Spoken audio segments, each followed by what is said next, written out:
Good afternoon, and thanks for joining us for today's podcast. We are joined today with Chuck Gallop. He's the Director of Innovation at ICM, and he'll be speaking Tuesday, June 14th at the Biodiesel and Renewable Diesel Summit. And also with us today during this podcast is Anna Simmet, the editor of Biodiesel magazine. So thanks, everyone, for being here. Appreciate it. Mm-hmm. Yeah, thanks, John. Chuck, thanks so much for joining us today. I think maybe a good starting point is, why don't you tell us a little bit about yourself and what you do at ICM? Thank you for having us here today, and we're pretty excited to share what ICM has to offer. A little bit about myself. I'm the Director of Innovation for ICM.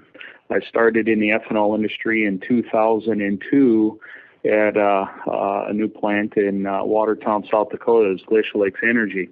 And in 2006, I joined ICM with the Plant Services Division, performing new plant startups and then also training all of the new operators of those plants that were being commissioned. And in 2009, transitioned over into our technology and product development groups and have been innovating and commercializing new technologies since then. Mm-hmm. I was looking at your history, Chuck, and I saw that you worked as a helicopter mechanic in the Marine Corps, which seems like an incredibly important job. So what kind of a background do you have to do that? And is that something you always set out to do?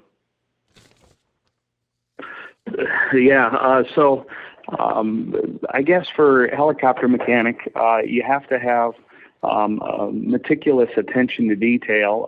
Of course, with helicopters, they're not intended to come to a full stop in air. Unlike a car, you can coast to the side of a road. A helicopter, when it just quits working, there's consequences to that. So you have meticulous attention to detail and a really strong mechanical aptitude, and being able to understand energy, torsion, how things rotate, high speed, vibration, those types of things. And when we start taking a look at what's required to be an aircraft mechanic, and even more so a rotary wing aircraft mechanic, those experiences lend very nicely to the technologies that are required within an ethanol plant. When we start looking at things like centrifuges, they're precision balanced, high-speed rotating components. There's similarities between how you would address those high-speed rotating components of a centrifuge, just like a helicopter.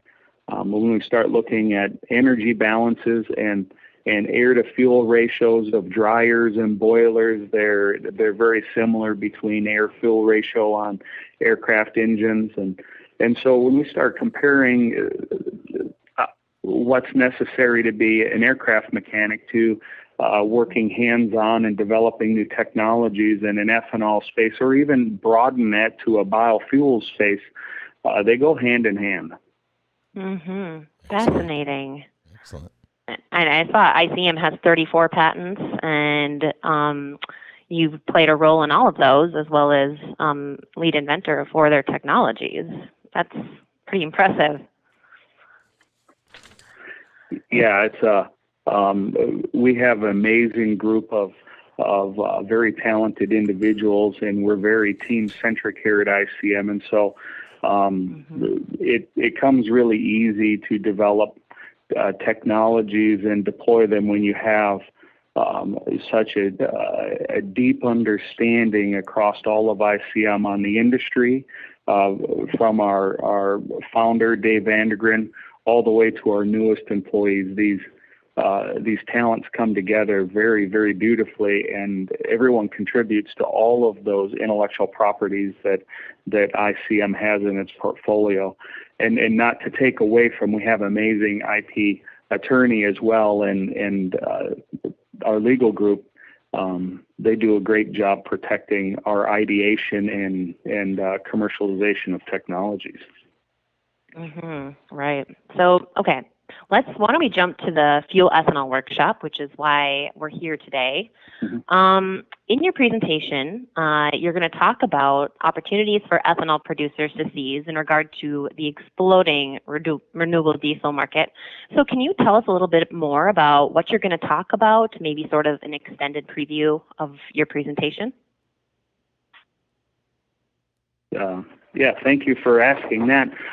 So what we'll be presenting on is kind of an extension of last year. We introduced a new technology that very efficiently and effectively demineralizes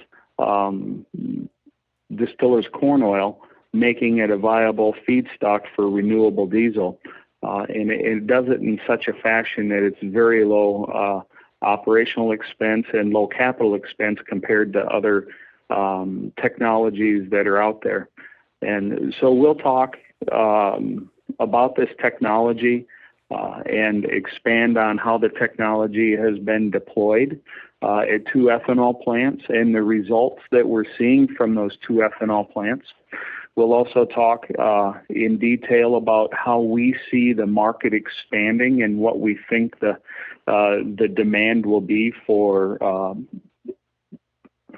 fats into the renewable diesel and biodiesel marketplace as that pull happens, and in how we're going to try to satisfy the demand and do it in the most efficient way possible. We'll also talk about moving beyond just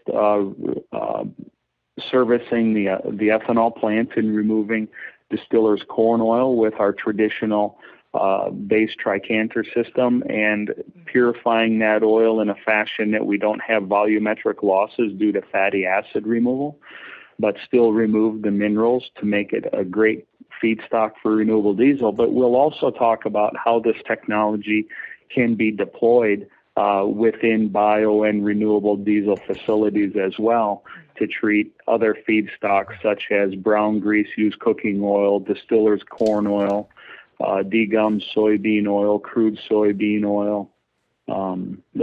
So we're in our presentation, we will be looking to expand the potential customer base and be able to answer questions from any one of those potential customers or users on how this technology could integrate and what type of experiences they could see by going to our technology. And Chuck, this is John.